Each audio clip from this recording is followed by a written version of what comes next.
Good morning, Commander. Hey, good morning, sir. How are you? Good, man. Good. Happy Saturday. Yeah, thank you. Happy Saturday to you as well, man. This is the Real Estate Wholesalers Club Saturday morning edition. This is the Shut Up Money Show. This is a public Q&A, guys. I open this up for anybody. During the week, we have private VIP Q&As, and you can be a part of that. We do 5 private ones a week, and then we do this one right here on Saturday. We open it to the public. So if you try to join in during the week, I probably got to give you the boot if you're not a part of the VIP club. And it's so easy to be a part of the VIP club. Check us out if you want some free training courses over at realestatewholesalerclub.com. It comes with the full agreements package, and you can find out a little bit more about our VIP club over there. It's super, super ridiculous affordable. All right, that's my plug. Today we got some Q&A we're going to do, and I got a special guest. You guys like special guests? We're talking about Shut Up Money today. This is a special guest that's from the VIP club. The VIP club is on fire. I mean, it's hot. Yep. This week we have a testimonial type story, I guess you could say it is, from a VIP club member. But not just him. This week has been successful. We've had other folks in the VIP come out and say, hey, I've gotten a deal inked this week. Sean in our VIP inked his first deal this week. Arturo is getting it. He got a deal done this week. I mean, there's deals being done by these VIP members. I did a deal this week. Did you guys do a deal this week? This is a great time to get into this business of real estate wholesaling. So I want to open the floor here for Q&A. If you're a real estate wholesaler, a real estate investor, and you're out there watching and you want to be a part of the Zoom room today, you are welcome. You can join us at www.zoomjustin.com. That's www.zoomjustin.com. That'll bring you right here. If it asks you for a password, the password is money. The password is money. Okay. All right, guys. Let me introduce to you a member of our VIP club. This guy has been a one-on-one student of mine for, I don't know. How long has it been, Tim? That's a good question. I think maybe 4 months or so, 5 months. 4 or 5 months. Okay. So a little bit. Now, yeah. Tim wasn't completely like brand new when he found me. Okay, not completely brand new. He's been doing some real estate stuff, like all of us. You kind of like doing a little bit of this, a little bit of that, playing around with this. And Tim is working on developing a machine. And let me tell you, well, I'll let Tim tell you about the machine, as I'd like Tim to share a little bit more about what he's doing too, and how he's going about looking for deals. And then he can share with us how he got this particular deal. But yeah, Tim is developing a machine, and I love that concept. The idea, that's what I've done. That's what I'm doing too, because I want freedom. I want freedom, right? I don't want to be the guy that has to wake up every morning and go to my job that I invented. I bet there's some folks out there who are like, yeah, I'm in the real estate investor business, and this freedom stuff that they talk about on the infomercials is crazy bullshit, because I am busier than I'm busy. I have been there, guys. And how you get out of that is you build a systematized process, and you make it a consistent, regular thing on the calendar. And then you start to outsource some things. And Tim, he's a talented, smart guy. And he kind of started out doing this, and he's got some really, really cool things kicking. So let me introduce to you a member of our VIP club here, Tim H. I won't put your last name out there. Oh, that's fine. Well, thanks, Justin. Thanks for having me. Every now and then I call Tim Tyler Durden. Okay, because Tyler Durden. Anybody? I think he looks a little bit like Fight Club. You guys know what I'm talking about? Did you ever watch Fight Club, Tim? Oh yeah. Okay. Edward Norton. Yeah. Or no, that was Brad Pitt, right? Yeah. But it was Edward Norton too, right? Right. They were both in it. Yeah. Hey, what's the first rule of VIP Club, man? Don't talk about that shit. Yeah, you don't talk about VIP Club. Welcome to the Shut Up Money Show, man. It's an honor to have you here. I consider you a friend and an awesome student, and an awesome VIP member. I mean, you really do contribute a lot. You ask a lot of good questions and stuff too. So tell us how all this came to be. You got a check. Is that what happened? Yeah. So this week I finally inked my first deal. Like you said, it's not the first deal I've actually done in wholesaling, but this would be the first one I took from start to finish. So there have been other deals that I did where I JV'd with somebody or I did some referrals of some business. And really, I think that came down to a lack of confidence, or maybe I could have taken them down, but at that time I didn't have my process and systems in place and wasn't in the coaching program or anything. So yeah, this week I finally got my first deal all the way through to close. And so I'm pretty excited about that. And like you said, building the machine, and that's starting to work too. So we'll see where things go from here. But this was a particularly interesting deal. I don't know if you want me to just jump into the story on that one. Yeah. I mean, back up to the very beginning, man. Okay. And then go 15 minutes before that. The very beginning of this particular deal, or? Yeah, sure. Or wherever you feel, you would like to start. That's okay too.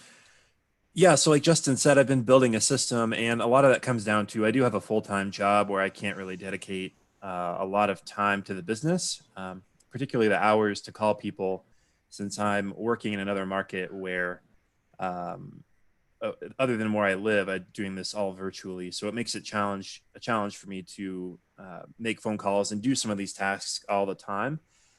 So basically what I've been focusing on is getting a lot of this stuff outsourced. And I don't know, I find that a lot of the problems that I had with this business was getting enough leads in consistently. So that's a lot of the stuff I ended up outsourcing with Justin's coaching for sure to help me get there. Leads is a constant thing. Yeah. Like you need leads every day pretty much, right? Oh yeah. Yep. And so you have to have a plan for this.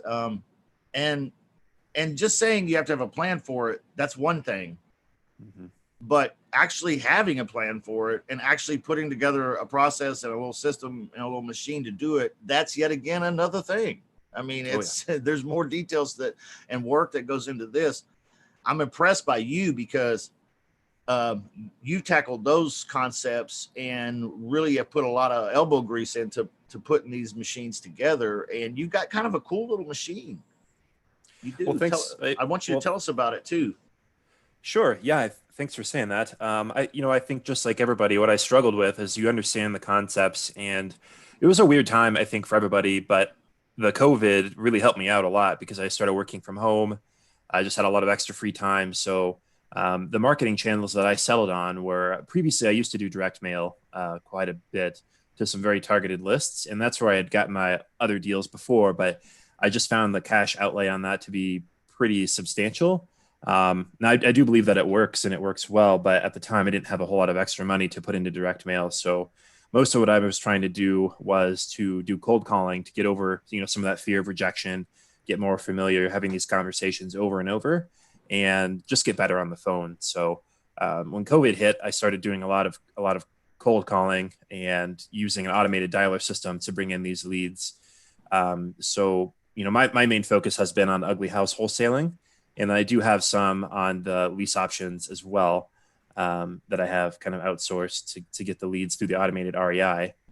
The same process that we talked about before, but my main marketing channel right now is just cold calling, and I actually have I have that. Hey, Tim, yeah, go ahead. Your focus is on the ugly house wholesaling, but tell us why. Yeah. So when I got into real estate, I've done some live-in flips. I've done some house hacks. I've done some out-of-state flipping before, which that is extremely stressful. I'm glad that I did it, and I've done some lease options virtually as well. But my main goal in real estate investing is to build up a portfolio of cash flowing rental properties. So I got into wholesaling because I found it a little challenging to compete with the big boys on getting these deals and locking up properties. So what I'm really interested in doing is burring out. I don't know if people are familiar with that term, but that's where you buy the property, you fix it up, and then you hold it and refinance out your money. So what the BRRRRR? yeah. Yep, you got it. How many R's is there? 4? Yeah, I think there's 4. Buy, Rehab, renovate or rehab. Yep. Rent, refinance, repeat. And repeat. Yeah, the repeat is kind of, I don't know why they put that in there, but yeah. Yeah, that's optional, Right. So that's your ultimate goal, is to build your own portfolio. Yeah, and I think the wholesaling also helps if you can generate a little cash to help pay for some of these fixing and flipping, because if anybody that's done it before, I mean, it is not cheap. You can get into some situations, cash crunches for sure, where you're outlaying tens of thousands of dollars and you don't know when or if that's going to come back exactly. So yeah. So there is some risk to it, right? Oh, for sure. Yeah, especially if you're doing it virtually. Yeah.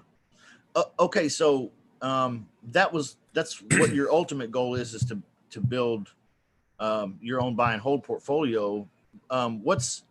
So you're focusing on the ugly house wholesaling, but you do have some lease option stuff cooking. Yep. You were going to tell, when I interrupted you, you were going to tell us what your main marketing channel has been, or yeah. Okay. Yep. So the main marketing channel that I've been utilizing right now has been cold calling. I've been trying to build a machine to, in the machine meaning the business, the marketing specifically, to include some text messaging. But right now it's just been cold calling. And so that's just getting a list off PropStream for certain targets in the market that I'm interested in. And then just having those skip traced through the automated REI and cold calling through those lists. Now, Tim, you and I have worked extensively on the phone call and the phone work. And this is not a natural thing to for most people. No. But the question I really want to ask you is have you been doing all of this cold calling, and how much cold calling? How much cold calling are we talking about?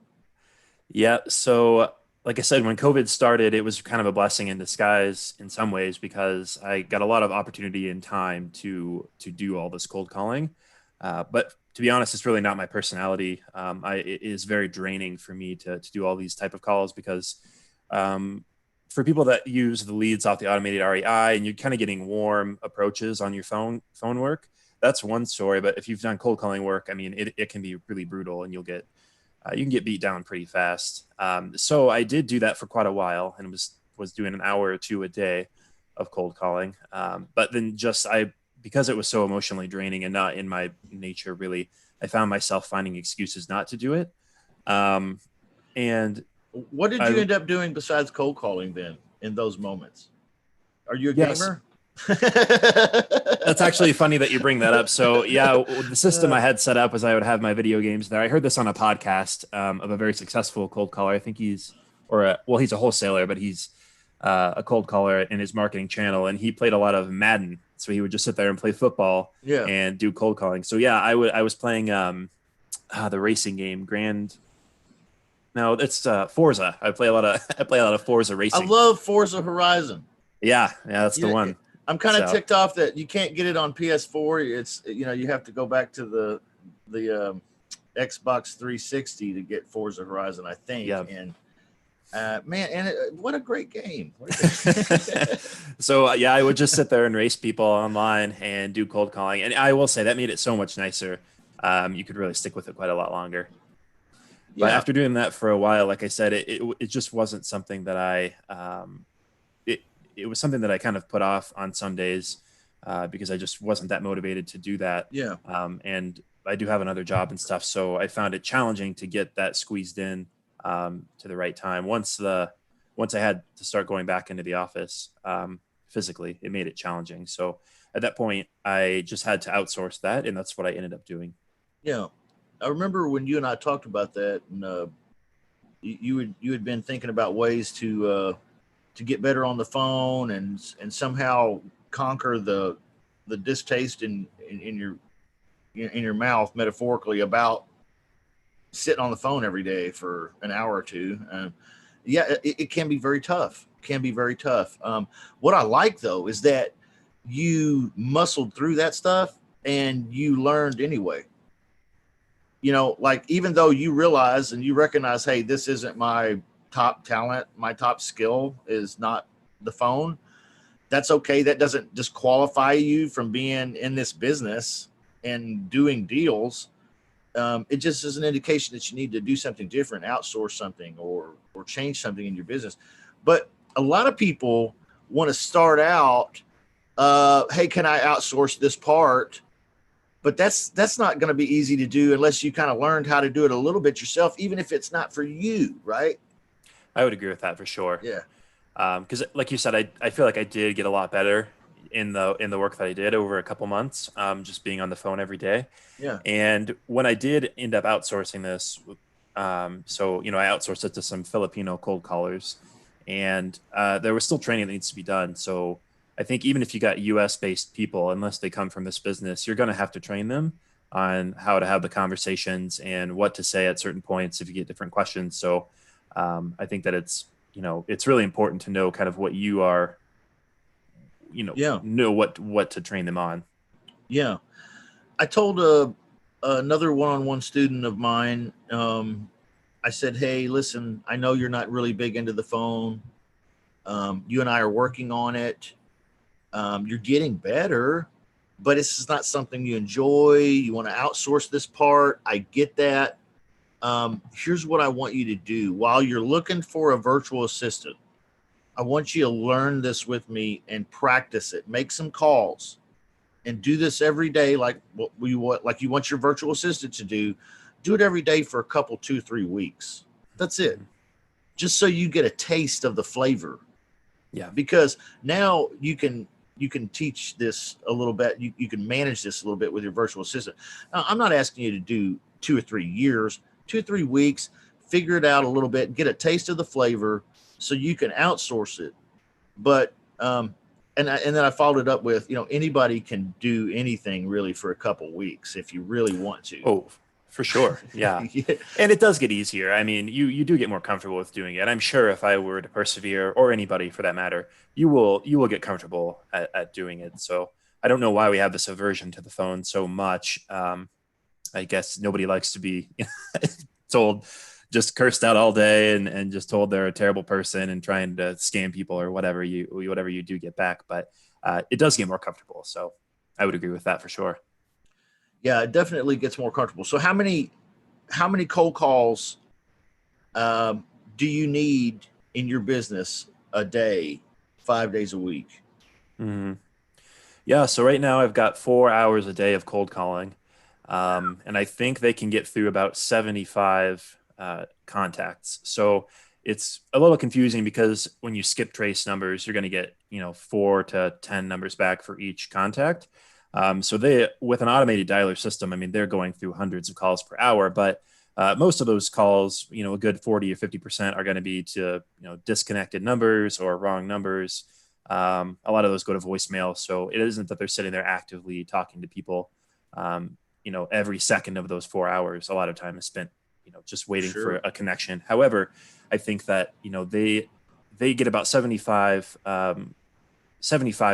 addresses contacted in that hour, and I have them doing 4 hours a day. So that usually equals out to 3 to 5 leads a day. Usually about 1 an hour is pretty good.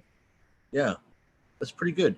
And the target numbers we talk about, if you want to be consistent in full-time type earnings, we talk about 5 leads a day, 5 conversations that you can have. Okay, to be honest though, 3 to 5, really, because some days you're going to be a little low. Maybe some days you have 6 or 7, maybe. Okay, but on average, somewhere between 3 and 5 a day.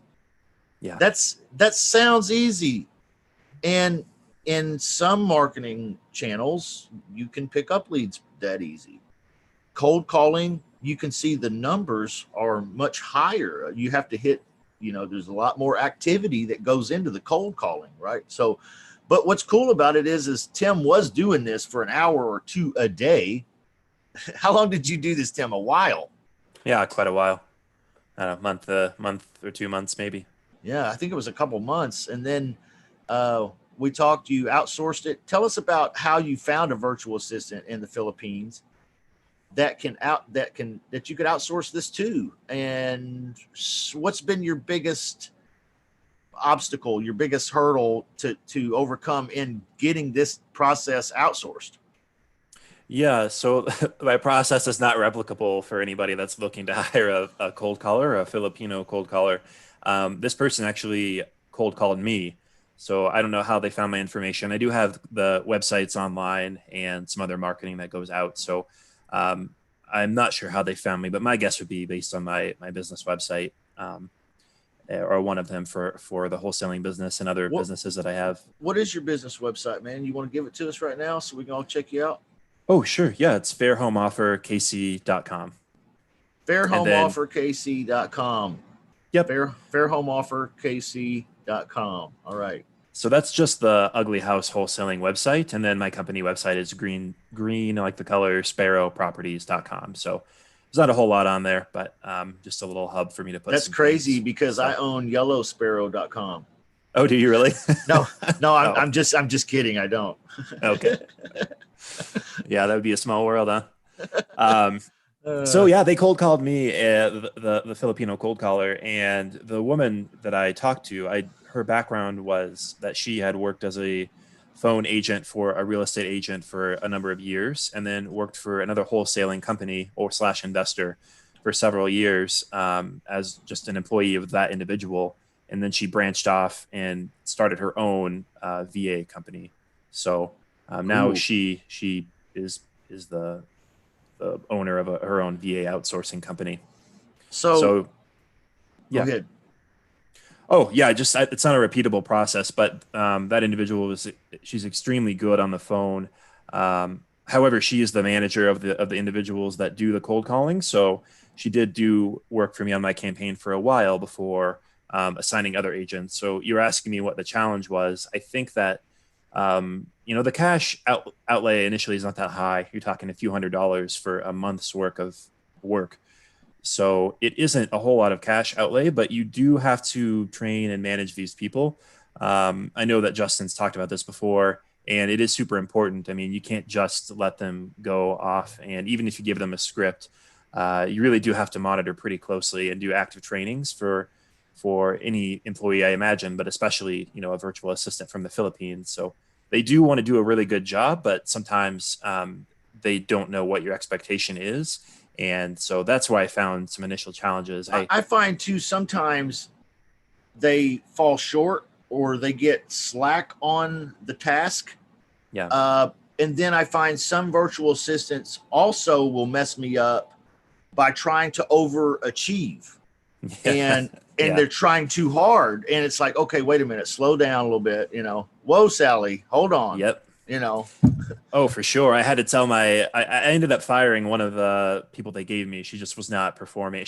Her English was not good enough. And so it wasn't ever going to work. So they reassigned me to another agent, and what's it like to fire a virtual assistant? We don't talk about that much, but what's it like to shit can one, man?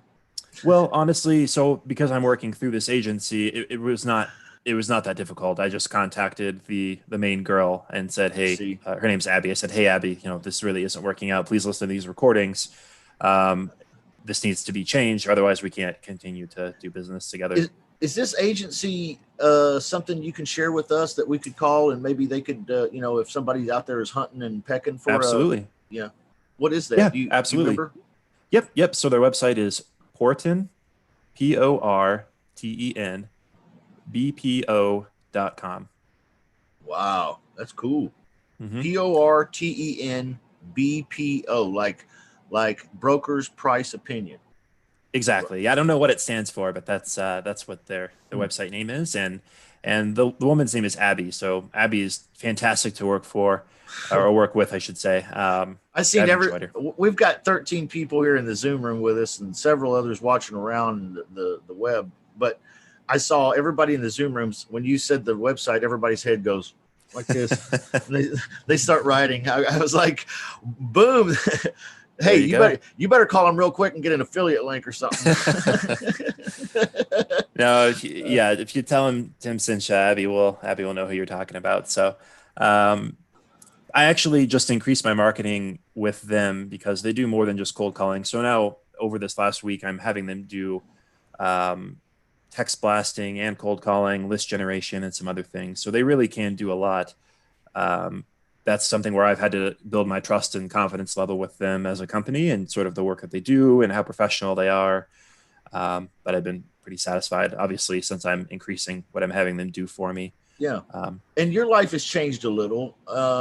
And for sure, since outsourcing the cold calling aspect and having some momentum there and they're doing well. Yeah. You're still doing the lead gen yourself, right? At this point. And then, so now you're transitioning to outsourcing that. Yep. So where it's at right now is for this particular marketing channel, it's pretty much set it and forget it from my perspective, because I just tell them what zip codes I want to be active in, and they make the calls and they drop their leads into the CRM that I use. And I use Podio for anybody that's curious, which is a pretty popular CRM, but there's a learning curve. So it's free, but I think the paid version is $20 a month or something. But there's quite a learning curve to that. So I don't know if I get this is what I was talking about. You guys, this is exactly what I'm saying right here. I know I interrupted him, but when I said at the very beginning that he's put together a cool little machine, are you seeing it now? This is a cool little machine this dude's put together. I'm sorry to interrupt. Keep going, man. Oh, no, yeah. So I just use Podio. So basically, I just log in there every day, and leads are just in there with notes and phone numbers and addresses already with Zillow links in there. I mean, it's pretty nice the way it's set up currently. So every day I just log into the system and call through the leads that are in there, and then chat with my team on Slack over there in the Philippines. They send me reports every day. Here's how many leads I got. Here's some of the challenges we're having. Here's what went well, so I can course correct. But going forward, like I said, I've kind of gotten that off of my plate where that's going to be all handled internally, and I'll just get reports every day and leads every day. So yeah. That's incredible. So tell us about this deal, and then we'll open up for some Q&A if anybody wants to ask me a question, or maybe Tim too. Tell us about the deal. You got a shut up money check. What's this about? Well, I had to order you a hoodie. Okay, I was pretty insistent on it. Yeah, it's special ordered. It's on its way. It's designed specifically for you. I hope it's perfect. Cool. Awesome. Yeah. I'm looking forward to it. Yeah, thank you, Justin. No, this deal was pretty interesting. It's quite a funny story, actually. So this was a lead that came in through cold calling a couple months ago, and it got put into the CRM. I called the individual, and actually the number that I got was the homeowner's father. So had good rapport with this person and was able to get to the offer stage. So I sent him an offer through email for their property. And, I was going off of the traditional formulas that they tell you in the, the 70% minus repairs, minus whatever. And I hadn't even seen the property. So, to be honest, my numbers on this thing were pretty far off. So I did end up sending him the offer for, I think the property was, the after repair value is about 175. And I sent him an offer for 89,000, I think. Because my calculations showed that was probably about appropriate for what I need to make money on my end as a wholesaler. Using the 70% rule, or yeah, how did you calculate that, Tim? Yep. So I was taking 70% minus repairs, and just based on what he told me and the square footage of the house, pretty rough numbers. So I think I had estimated 35,000 in repairs. Did you do like the square feet of the house times a certain dollar per square foot, or? Yeah, so basically if you guys are familiar with Jerry Norton, he's another YouTube fixing and flipping real estate guy. So he has a video out there where he said, yes, you can do the complicated calculations, but here's some rough and dirty numbers that pretty much are always in the ballpark. And that's just sort of what I went off of based on what the seller was telling me needed to be done to the property. How close did you end up being? Do you know? No, I don't really know. And so the person that I ended up selling the deal to is a friend, and we have a long-standing relationship in the real estate business. We worked together on a few deals and pretty closely over the last couple of years. So I'll be getting that information here in a few months when he finishes the flip. Well, okay. So you got the deal. You made the offer. It was what, 178 ARV? Yeah. I think it was 175, 178. And then it's in a really good B-class neighborhood. And very desirable. You offered 89. This is a B-class neighborhood, so this is this is a nice blue-collar neighborhood. And you guys have heard me say that a million times. Go to the blue-collar neighborhoods, right? Stop trying to do deals with people from Harvard.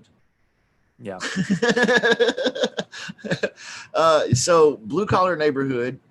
Was this a cold call that you? Yep. Yeah, this was a cold call that I ended up following up with as like the closer, the sales guy. Yeah. Okay. And you made an offer for 89. Was it for sale at all, or was this just like Nope. a guy that? So it wasn't even on the market, wasn't on Zillow, wasn't on Craigslist, No, wasn't anywhere. Yeah. So the situation of this individual, like I said, I actually got hold of his father. So the son was the owner of the property and was having some financial distress. I never was able to find out exactly what his challenge was. And I think if I had needed to push harder on the sales aspect, that would have been a problem, but it didn't end up that way. But he was having financial distress, or has been, and can't afford to pay his mortgage. That's the basic pain point there. So he has a mortgage on this property. The son cannot afford to keep up with it. And the reason that the father was so active in talking to me was that he had lent the money. So the father was sort of the money piece of this property, and the son was on title. And so I made the offer of 89,000 and followed back up with this individual to see, because I was pretty sure that I knew he was extremely interested and wanted to know if we had a deal here or not. When I called him, the guy was not too pleased with me. So I said, "Hey, this is Tim. How are you?" He said, "Hey, you lowballed the shit out of us." He's like, "I have absolutely no way. This is ridiculous. If you think I'm ever going to give my house away, and it is worth more than that." What was your offer the first time? That was the 89,000. 89,000, and it pissed him off. Yeah, he got pretty upset with me. So I believe he hung the phone up on me, telling me that I was out of my mind and all this stuff. And I was like, "Well, I mean, okay, fair enough. Like, yeah, I can see your perspective," because he had told me that he wanted one closer to 120, 125. So okay, I came in much less than that based on the 70% rule. And yeah, he got offended. That's like $36,000 different. It's a little lower, yeah. Yeah. So then I talked to you about that, because I was like, "Oh gosh, I felt like it was going to be. I felt like there was something there, some potential." And you are familiar with that neighborhood and that market. And you said, wait a minute, those numbers are not right at all. There is probably some meat on the bones. On your advice, you said, just, you know what, Tim, just forget about it for a few weeks. Let him forget about you. Call him up and act like you don't know him at all. So that's exactly what I did. I clicked 3 weeks from now on my CRM. Yep.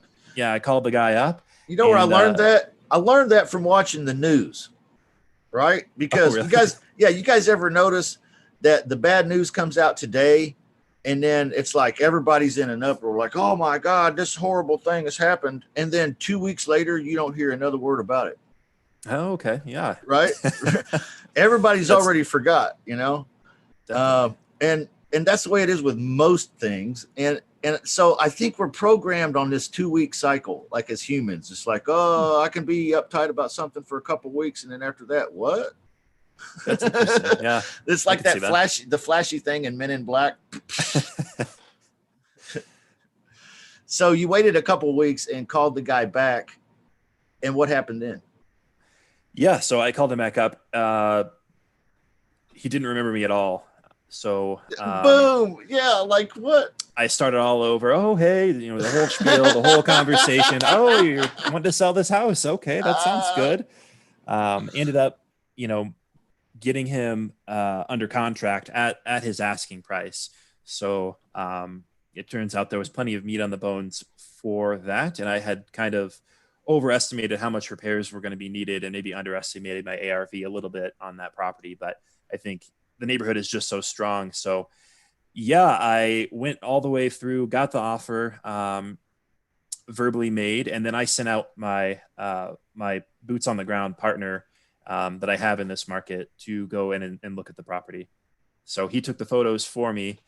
This person is also an investor and a realtor, and I'm sure some other things. So basically, this is somebody on your cash buyers list.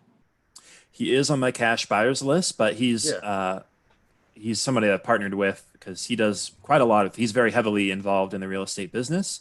Yeah. We just have a long-standing relationship where he'll do some things for me, go look at and go inspect properties during construction, or take photos for me, things like that. So. I have some guys on my buyers list like that too, and I just want to encourage folks. Even though Tim, knew this guy before he had a buyer's list, probably. This technique is totally doable by you or anyone else out there. When you develop a buyer's list, you get to know a handful of the serious ones. You get to know their wives' names, their kids' names, where they like to buy, what they like to do, where they want to be in a year. You get to be a little bit of friendly territory with them. And when you do, if you offer these guys, hey, I got a property deal in a certain area, are you interested in it? If you're interested in it, will you go take a look at it, snap a few pictures? I'll let you make the first offer. You get first dibs. These guys are willing to do that. These fix and flippers, that's an excellent opportunity for them, especially if you're friendly with one another. So don't write off this technique like, oh, well, I don't know people in other markets. Well, you know what? That's what the phone exists for, and email. You can get to know people. I think that's when my business really changed a few years ago, is when I decided that I couldn't do this business living in a shell. I had to somehow come out of my shell a little bit and just return some calls. Even if I didn't, am I running a legitimate business? If I am, then I guess I need to return calls. If I'm running a legitimate business, then I guess I need to know a few buyers. They are the customer after all, right? So take some of the limits off your minds out there, guys. Some of these things you can do too. All right. So I'm sorry to interrupt again, Tim, but you fire off things in my mind. It's like firecrackers going off. And I can agree with you completely. Like I said earlier on the call, my main goal is to build a sort of a fix and hold business in a virtual market, and do this all from the computer. However, in order to do that, you need a team. So the reason I met this individual is to build my team in that market, and that includes lenders and realtors and all the people that you would need to do that sort of business. And so he has been working for me, and you're absolutely right. People, that's something I've struggled with, is asking people to do things, because it feels like we're so used to paying everyone to do everything, or, it can be awkward to ask somebody it feels like they're doing you a favor. But I think you shared with me that a lot of times these people that are in this business, they are looking for the opportunity that you are bringing. So don't shortchange yourself on the value that you're bringing to these individuals. It's reciprocity. We're friendly characters with one another. Hey, I've got this property deal. If you're interested in it, or you think you may be, go out there, take a look at it for me, snap a few pictures for me and send them to me, and you make the first offer. Make your best offer. And when you know these cash buyers and they know you, they're not going to come in and lowball you, because they know they've got a special opportunity here and they want another special opportunity sometime up the road. I think a lot of times there are some snakes out there. There are some sharks out there. But for the most part, the general public are just normal people, and they're relatively honest, So I think this plays out in the rest of the story too. Go ahead and continue with the story. Tim. I'm sorry I keep interrupting.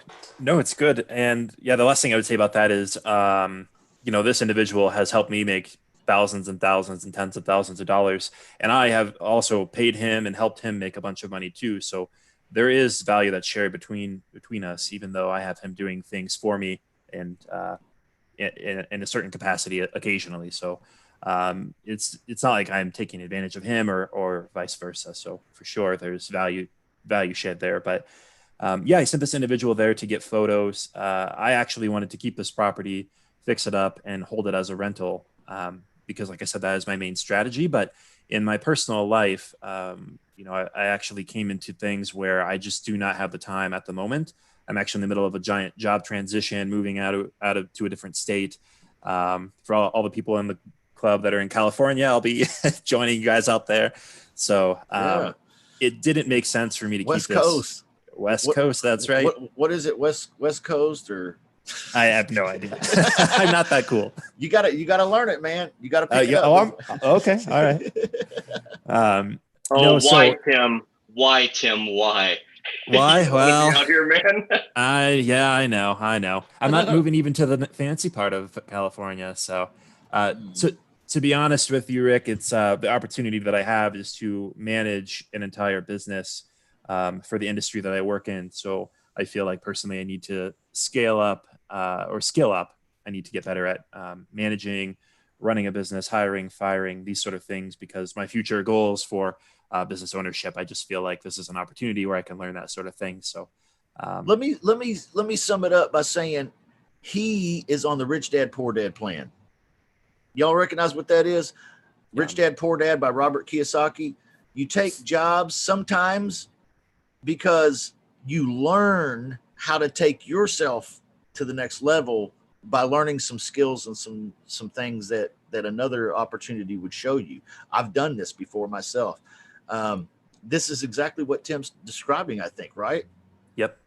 Yeah, that's 100% it. Yeah. So, but that's awesome. Congratulations, man. Thanks, Rick. Back to this deal. So, like I said, I pissed this guy off, and you told me just pretend you don't know him, call him up again, lock this thing down. Like, don't let this get away. So, exactly what I did. I sent my partner in there to take some photos for me that I can use to get contractor estimates or use for wholesaling or whatever I want to do on the dispo side of this thing. Now, the issue came, I had already sent him my contract. We had a deal, basically. I wanted to lock it in. I felt like it was a great deal. My partner, and when I sent my partner in there, because he's an investor, he said, "Hey, Tim, if you don't want this house, I know you want to keep it for yourself and blah, blah, blah." He said, "If you don't want this property, I will take it from you." He said, "I don't know what kind of price you have with the seller, but I want this one." So that's when I knew that I had a good deal, because I had shared with him. I guess I did share with him the purchase price that I had negotiated with the seller. So at that point, I knew, this is definitely a deal. I do that a lot too, Tim. I'll share the actual contract price, and I'll say, "Hey, the option fee, my payday, needs to be negotiated on top of this number." Sure. I think that's an okay way of doing things especially with buyers you're familiar with. Right. Yeah. I don't know if I would necessarily do that. So on this deal, there's a lot of things I wouldn't recommend necessarily to do, but they worked out in my favor. So, in this situation, because we have such a long-standing business relationship, me and this individual, I felt comfortable sharing all this information with him. But at that point, I knew I had a deal. The problem became, I had already sent my paperwork to the seller with the contract. The guy knows my business. He doesn't remember that we'd spoken before, but I start getting concerned. Okay, if I send him another contract from my company, I don't know if people are that observant, but maybe this guy is, this could blow the whole thing up. So I did end up contracting. I verbally got the commitment from the seller. And then with this other individual, I told him, he came back to me and said, "Hey, I need to get this property. I want it, but I need to get this house at where you have it at for it to make sense on my numbers." So this is where I feel like maybe I wouldn't recommend other people to do that, because the guy I feel like he pressured me into renegotiating with the seller. Or maybe he would have just come in at the price that I asked him to in the first place. So I see. But that's exactly what I did. I went back to the seller and I said, hey, went in there with my construction guys. There's some problems here. We need to do a little bit of this and that. Mainly it was, there was some flooring issue, nothing structural, but a little bit of flooring. And then the kitchen, the layout wasn't so great. So I came back to the seller and said, we're really interested in this property, but we're going to need to get it for about $5,000 less to make our numbers work. So they thought about it, the father and the son, and came back to me and said, we really need that. We really want that 125, but you're asking 120. We'll split it in the middle with you, 122 and a half, and we got a deal. So I said, okay, let me talk with my funding partner. Went back to this boots on the ground guy that I have and said, I want to do the deal, but as you know, I need to make some money here to be comfortable with it. I'm going to need to get it at, 127 and a half is what, I need to have you buy it at. So, and then he said, okay, well, that sounds good. Actually, we can go ahead and move forward. So then I had him send the paperwork over because he's an investor and a realtor and does all these things normally, because I was trying to keep it unclear to the seller that, hey, this is the guy that had sent me the paperwork before. So another thing I definitely wouldn't recommend people do, because at this point I have no equitable stake in the property. I just have the good faith of my buyer to execute and to pay me outside of title. But because we have this long-standing relationship, I wasn't too worried about it. And losing out on the profits that I'd already negotiated would be a bummer, but I just would know not to work with that individual in the future. So it's not like I need this money for any particular reason. And in the end though, it worked out just fine. So nice. That's a great story, man. That's a super good story. We've got some questions, I'm sure, here in the Zoom room, but I owe you something, man. You know what this is, right? Yes. Ring, ring. Awesome. Thanks, man. Hey, good job, brother. Proud of you, man. You got a good machine you've put together. It is working, but you have places further that you want to go and things more you want to do. Last question I have before I open it up to the group here for questions is 3 years from now, 36 months from now, if I had you back on the Saturday morning Shut Up Money show, what things would have had to have happened between now and then for you to feel like you have accomplished what you wanted to accomplish?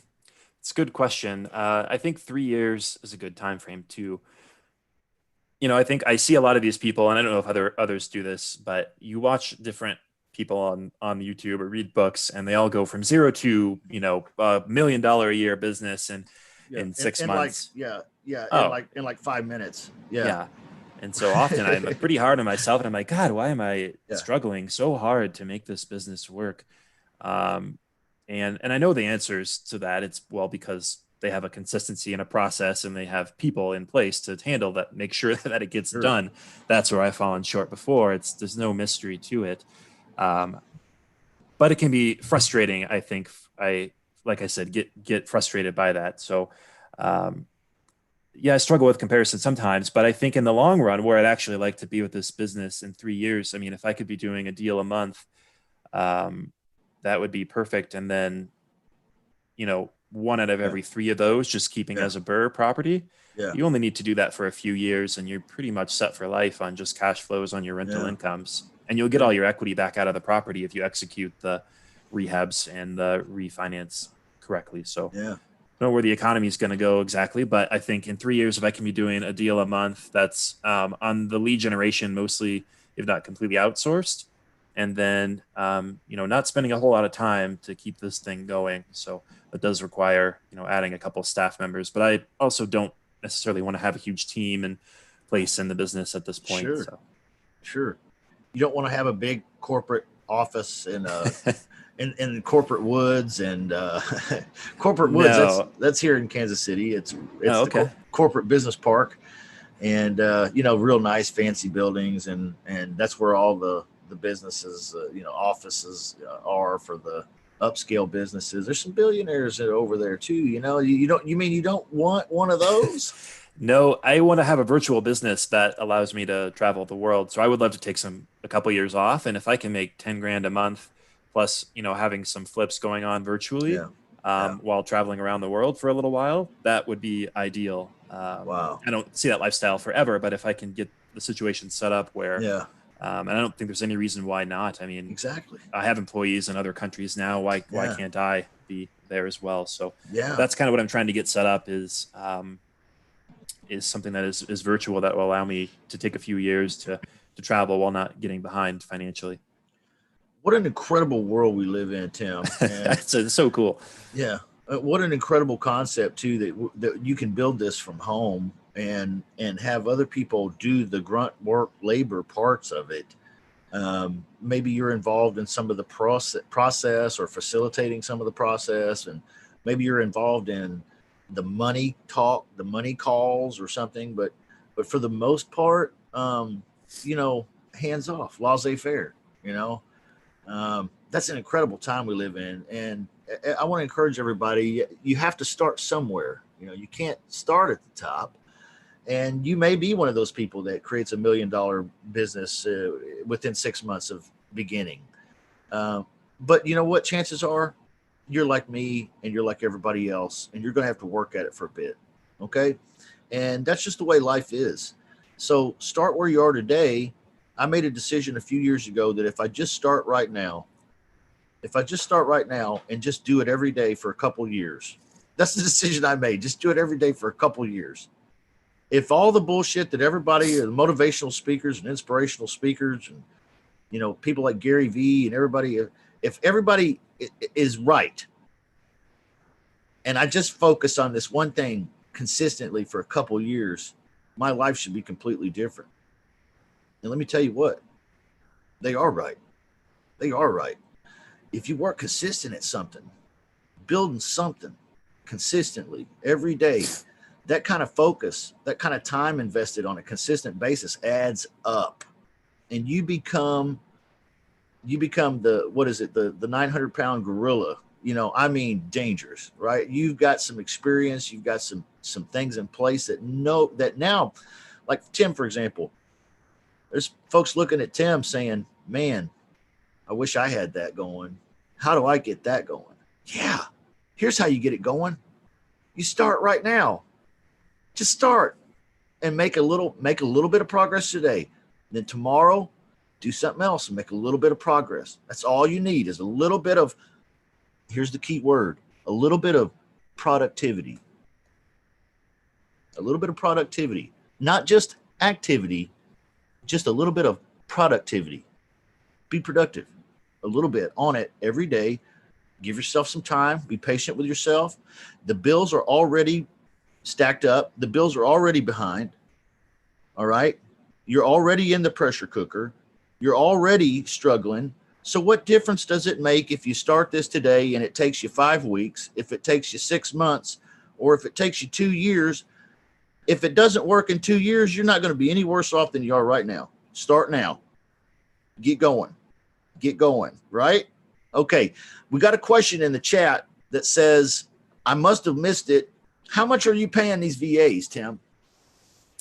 Yeah. So, like I said, I gave you guys the information for the cold caller that I use currently, and I don't know if they would be able to get the same rate since I think I came in early on their business. But I've been paying them, I think it was about $3 an hour, and it's a little more now, I believe. But that was how much it was for cold calling. Can you get quality work for $3 an hour? You can, yeah. You got to understand what you're getting, though. You're not going to get somebody that's a native English speaker that knows real estate in and out. And so earlier you spoke about making sure that the cold callers themselves don't have too high of expectations, because I did find that they were trying to overperform. They were feeling frustrated that they can't get these things locked down under contract. And I had to tell them, hey, I just really need you to screen this list for people for motivation. And if they say yes, just put it in the CRM. So yeah, you can get a machine that works perfectly fine on $3 an hour. Yeah. $3 an hour. What about is that the phone caller or is that the lead generation people? So like I said, I did increase my marketing and there's an increased marketing spend there. but I think, yeah, I believe it's probably pretty close to that. $3 an hour for the phone people. Mhm. Can I throw a question in there? Wow. Sure. Wow. Read, Yeah, go yeah. for it. What they ask and what they use in a script. I mean, do you give them the script or they have their own? I mean, when they call the sellers. Yep. So they asked me for my script, and they gave me some of the ones that they use. So the owner of the company has been doing this for a long time, and um,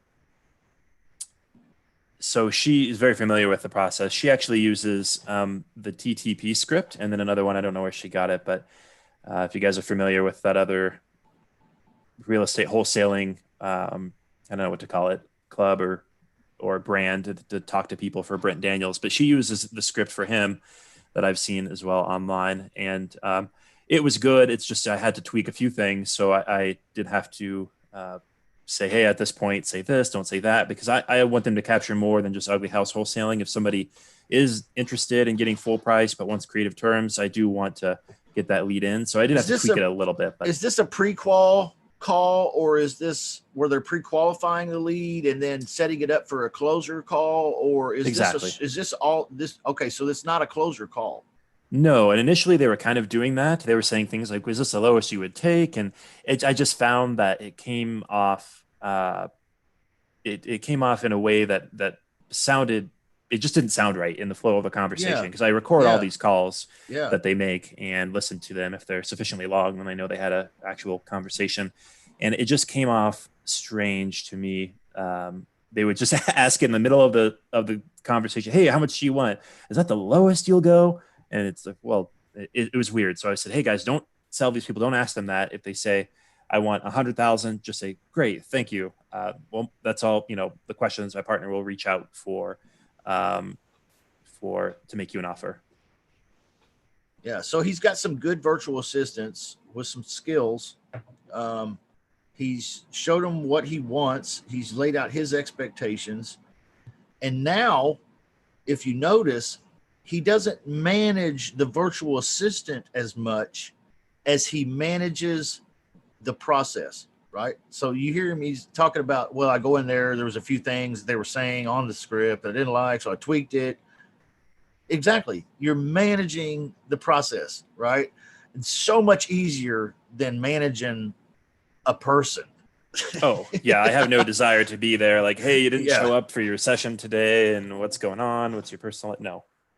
Yeah, exactly. So that's why I like having a service that does some of the real estate, a company working with them as opposed to working directly with a VA, which I've also done. But I like the service aspect of that, because I don't want to have to manage people and getting the work done. Anybody got any questions? I'm trying to read the chat here, guys. Sorry. Anybody have any questions in the Zoom room for me or Tim today? We have a question here. Somebody said, well, it's not a question. They say they have VAs that get $4 an hour, and they live in the Philippines, and they work about 20 hours a week doing cold calling. Yeah. So a very similar system, Todd, to what Tim has here. It must be the guys with names that start with T. That's cool. Good. Keep working at it, Todd. Anybody got any questions in the Zoom room here?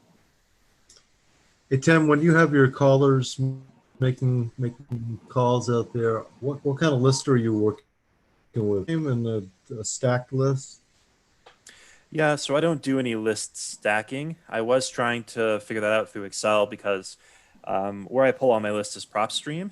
Like I said, going forward, I'm actually going to quit doing that, because the VAs will be managing all the list pulling, and they'll manage the entire process from start to finish. So, but historically, what I have been doing is just pulling off PropStream, and they have all the categories there. You can manually sort it through Excel, but I don't know. It's just a lot of work, and so I haven't been doing any list stacking, but pretty standard. I think this particular lead came from a high equity absentee owned property.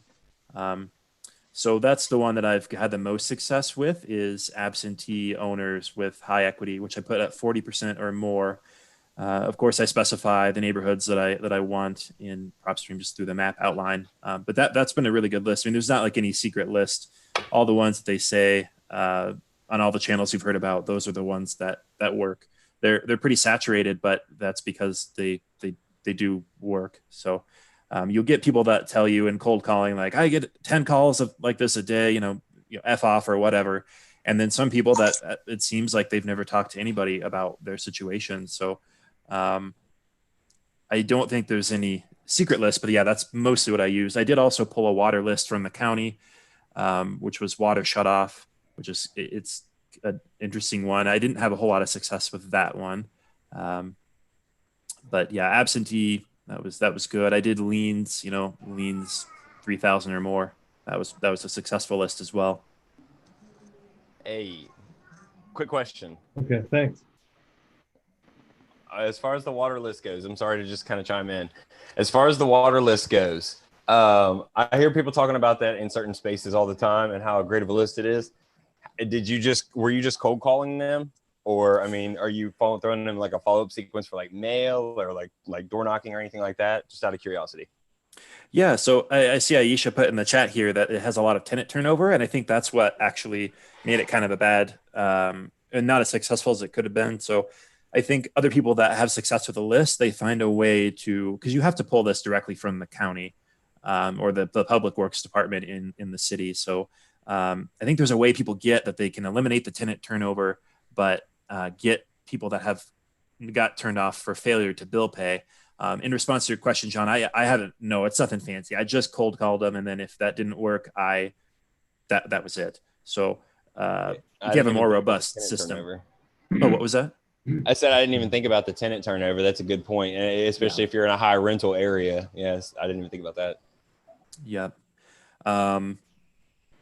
Yeah. So another thing I do when I get the list skip traced, I always skip by the owner's home address, not the property address. So that does help locate these people a little easier. But yeah, I don't do any follow-up marketing.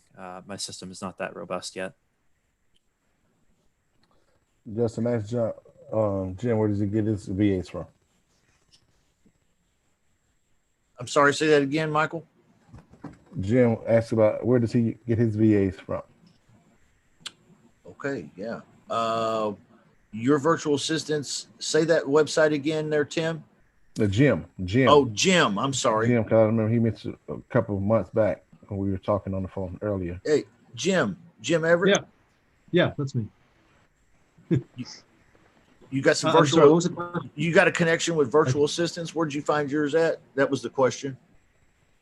Actually, I'm testing one out right now. We paid for a predictive dialer or an auto dialer just last week. They've started to use those. I've listened to some of their phone calls.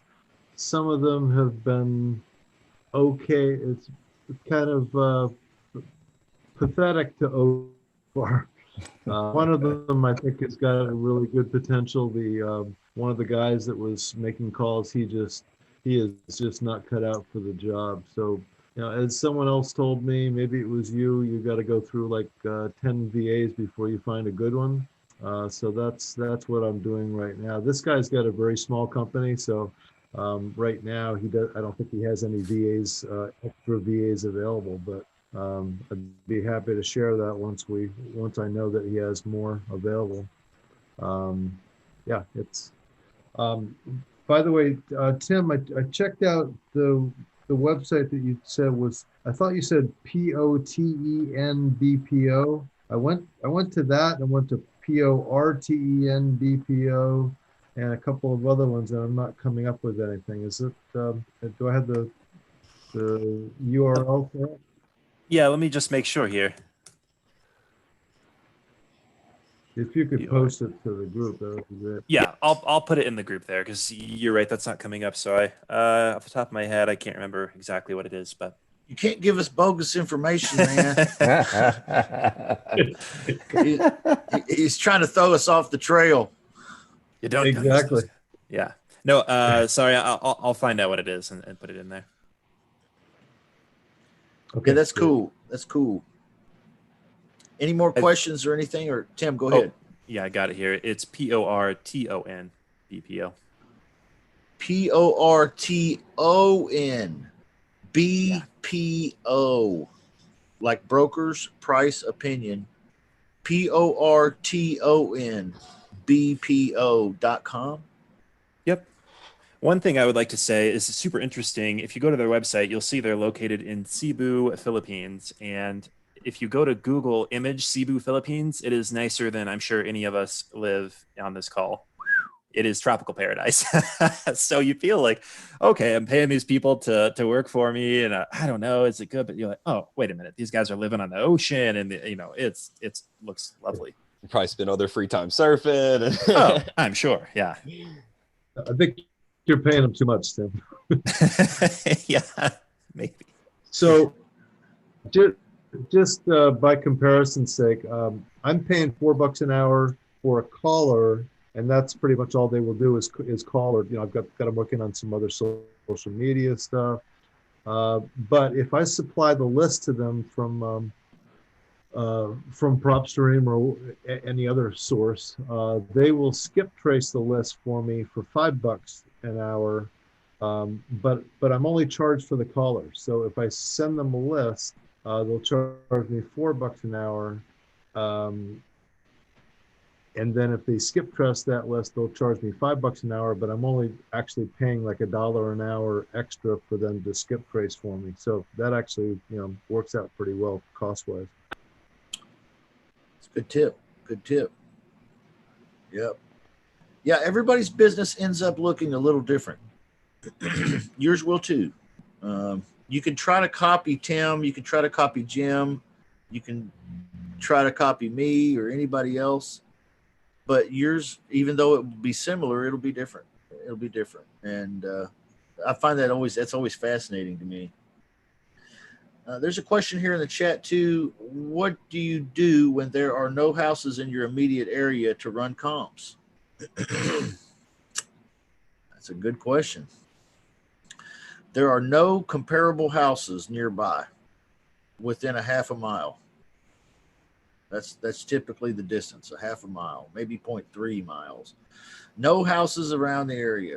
What do you do? That's a good question.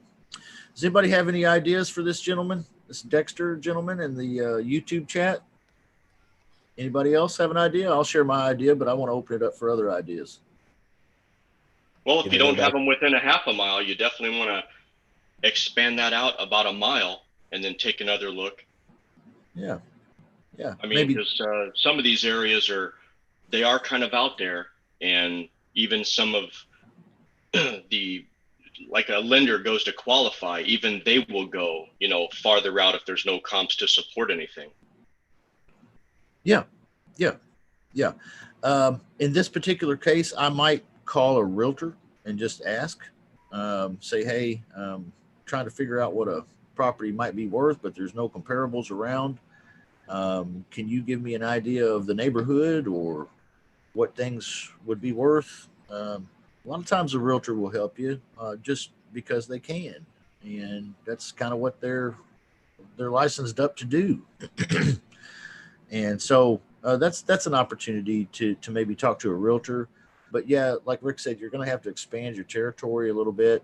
You're going to have to find things that are close. Okay, this is what I do sometimes too. I'll find something that's close. It's within the neighborhood area with 0.5 miles, and I'll kind of do a cost to square foot average, and then I'll just get a ballpark.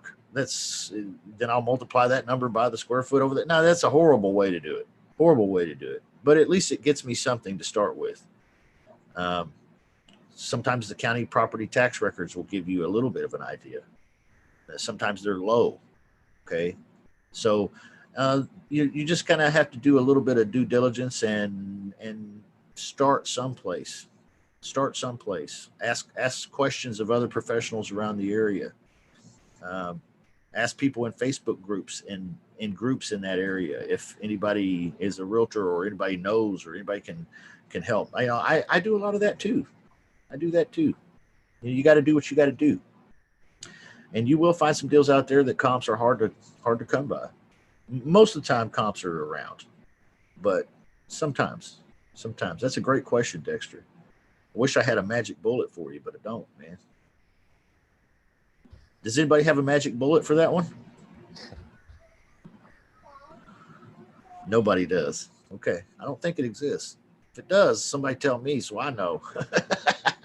I'd like that. Any other questions, guys? Anything I got else? one for you, Justin. Yeah. What's up, John? I dropped it in the chat, but I mean, I don't want you to have to scroll back through that or anything like that. So I put in there because, like I told you the other day, I dropped in the chat, my fiance is going to start kind of trying to, because I told you I work 12 hours a day. It's kind of hard for me to get around everything. So she's going to try to start kind of getting things ready. So when I get home at 10 in the morning or whatever, I can sit down and spend a few hours kind of doing whatever I need to do, like focus my attention on and then move on. Yeah. So for her sake, anyway, I put in here, if you had to start all over again with nothing but yourself and a laptop and maybe 1 to 2 hours of free time a day, like Tim was saying, lifestyle business, right? Because we've got 3 kids and, you know, I work full time and things like that. So my question is, what would you do and where would you start? Give me the low down, dirty details. Yeah. That was my actual actual question. Yeah. I could probably talk about that for like a whole hour. But I'll try to give you the short, right. Just bullet points. Right. Yeah. What I would have her doing if it were me, if I could get her to, if she were interested in doing this, and that is, I would have her immediately start generating leads on automated REI. And I say automated REI, guys, not because I own it, because I don't. Okay. I don't get paid to send people there or anything. I just like it. It's cheap. And I would have her scraping and blasting text messages until I get leads. Now, that's not going to take her very long. That's going to take her maybe a half hour to an hour a day. Then the other hour that she has, I would like her to make calls to those leads. Now, I know that sounds like maybe something she wouldn't be interested in, and you guys have to make this fit your lives. But if she will make a pre-qualification call, she can be what those virtual assistants are for Tim. She can be that for you. That way, when you get home from work at after your 12-hour day, you can sit down, you can look at the leads, you can pick the 3 or 4 or 5 leads that she developed today in her hour and a half of work. Okay, because that's about what it'll take, about an hour and a half. And you can call those leads and do a closer call. Now, you do that every day consistently, and you will make money. You will find deals, and you will find sellers that will sign the agreement.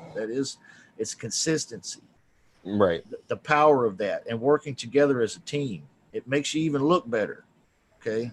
Right. Well, that's what she's going for. She started writing letters last night, and all of it's me and my fiance, or we're looking for houses to buy and things like that. So I mean, she's trying to get into, and that's what I basically told her was all the roles that everybody says a VA would be technically working on, because she's got an office background anyway. She's always worked in. She went to school for paralegal, you know, and she's got a background in this kind of stuff. So she said that works out. You know, I'll send texts, make phone calls, or whatever I got to do.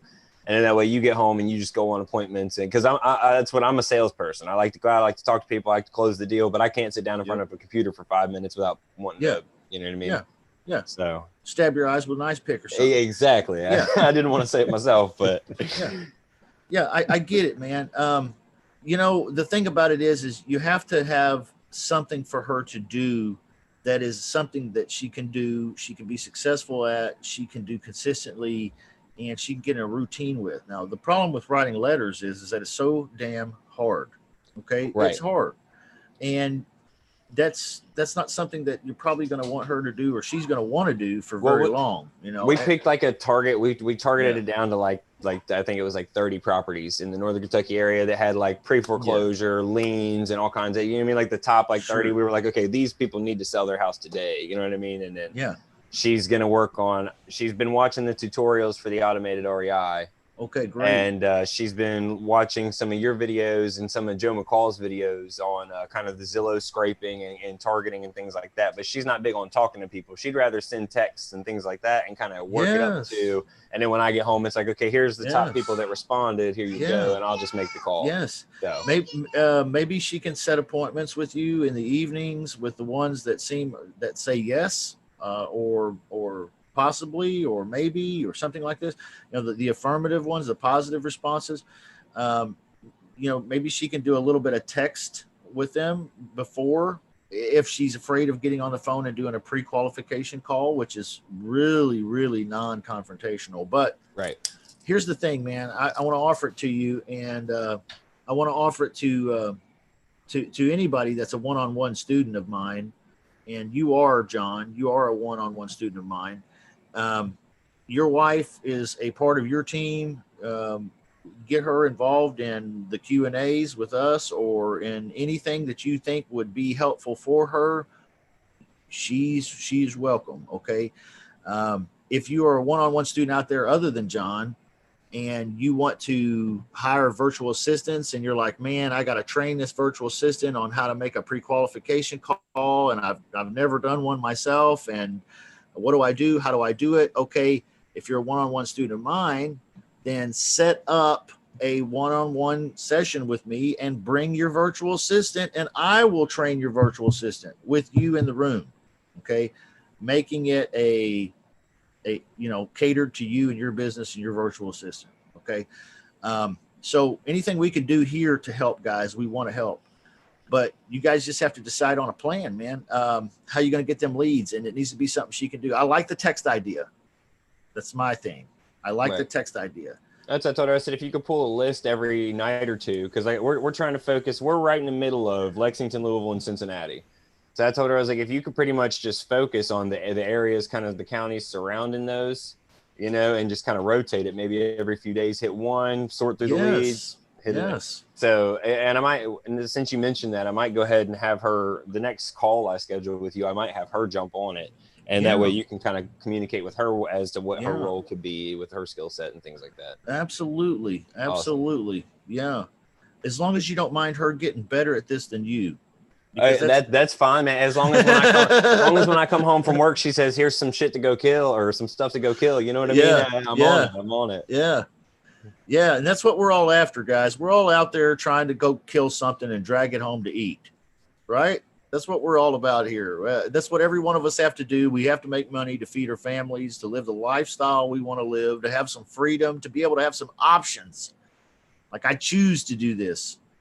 I'm not forced to do this, and that's the freedom I'm talking about. And Amen. We all will get there in our own way. And I find that sometimes when husbands and wives come together, it's not so good on a business way. But sometimes when they come together, there's this synergy. And she finds something in it that she really excels at. And you find something you excel with. And boom, dynamite, I love it. So if you want to plug her in like that, do it, because I'm gonna teach her everything I know, so that she'll be better at this than anybody you've ever seen, if she wants to be. I have fun doing this stuff, guys. I love you guys. I love helping and encouraging you guys, and helping you guys put together a team and a system. And it's not fair. It's just not fair that I get to sleep in pretty much every day that I want to. I get to take a break in the afternoon and take a nap if I want to. Or, hey, you want to go on a trip today, baby? Yeah, okay. When do you want to leave? Today? Yeah, today. Like, how about right now? Let's get in a car and go. That's cool. It's not fair that I get to do it and you don't. So let's change that. Let's change that. 1 or 2 deals will change everything. That's that shut up money. I had a hater, put some comments on my video, one of my videos, and I wanted to tell him, shut up.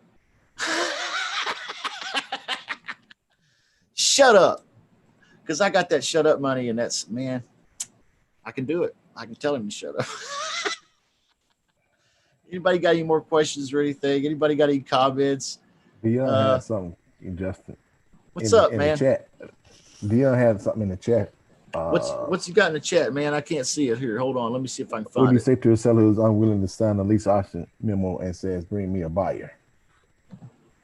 He's unwilling to sign the lease option memo, but he wants you to bring a tenant buyer. A tenant buyer. Yeah. That's a great question, man. And I've had guys do that to me too. And I've had them say, well, it sounds good and everything. Do you have anybody lined up? And I'm like, well, no, I don't have anybody lined up because you and I don't even have a deal yet. So if you and I have an agreement, then I can begin. The quicker that you and I come to an agreement, the quicker I can get started and the quicker we can have success here. Now, I've had them come back and say, well, you get somebody lined up and I'll send them to me and then we'll look at it then. I'm sorry, we have a problem, Mr. Homeowner. Okay, well, you don't want to do that or you can't do that or what's the problem? Well, the problem is that's illegal, sir. And I'm not trying to break the law today, and I'm also not trying to waste time. It sounds like you're really not interested. Or is there something really that's keeping you from feeling comfortable here? What is that? You just have to dig a little deeper if he'll let you. If he won't let you dig deeper, then you have to disqualify them and get off the phone.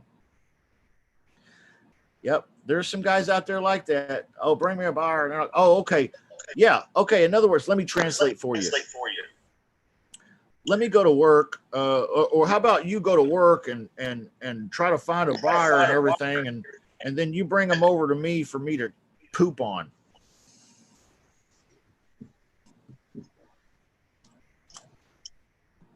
Yeah, I'm not interested in that. I mean, Abraham Lincoln did away with slavery like 200 years ago, so I'm not signing up for free labor just so you can poop on my guy. All right, so you just got to dig deeper, or you got to walk away. It's a no deal. Justin, is your typical agreement exclusive, or are you perfectly comfortable with them going ahead and marketing? That's a great point. My agreement is non-exclusive. Sometimes I'll say that to a guy, but that typically doesn't make a difference to the guy you're describing. You could say, Mr. Homeowner, if I change the agreement where you have the ability to go ahead and continue marketing this, and I just market it alongside you, and if I succeed, great. If you succeed, great. It's non-competitive. If that makes you feel more comfortable, can we go ahead and move forward today or maybe not? Okay, that could work. Chances are the guy you're talking to is just not interested. But you never know. That's why I'm saying you have to dig a little deeper. He's technically being a bully, and you gotta kind of push back a little. Don't shove back, just push back. I hope that helps. Any other comments? Any other questions, guys? I'm sorry I was late today. I just wanted to say that I don't want to exaggerate, but the words that come to my mind is life-changing. The role play was? What'd you say was? Yes. No, okay. When did we do that? What, yesterday or the day before? What are you talking about?